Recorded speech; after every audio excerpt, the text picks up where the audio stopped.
বেশি না, মাত্র 3 বছর বয়স ছিল সেই বাচ্চাটার। প্রথম দিন স্কুলে গিয়েছে, স্কুলের কেয়ারটেকার তাকে রেপ করেছে, আর সরকার সেই কেয়ারটেকারকে বেল দিয়ে ছেড়ে দিয়েছে। মা বাবারা কি করে তার বাচ্চাদের স্কুলে পাঠাবে? এমন যদি বাচ্চাদের সাথে হতে থাকে। এই বাচ্চাটা না ছোট স্কার্ট পরেছিল, না এ বাজেভাবে কোনো কিছু করেছিল যার জন্য কেয়ারটেকারটার এমন হয়েছে। বড় বড় মেয়েদের উপর তো দোষ চাপিয়ে দেওয়া হয়, তোমরা এমন করে বেড়াচ্ছ, তোমরা অমন করে বেড়াচ্ছ। এই বাচ্চাটার উপরে কি দোষ চাপাবে? সরকার কি করছে?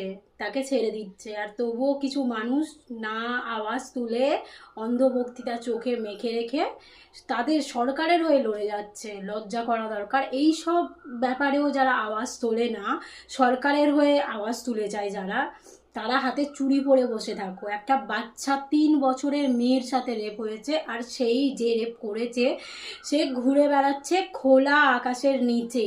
তার বেল হয়ে গিয়েছে, তাকে ছেড়ে দিয়েছে সরকার। ভাবা যায় এমন সরকারের অধীনে আমরা বাস করছি?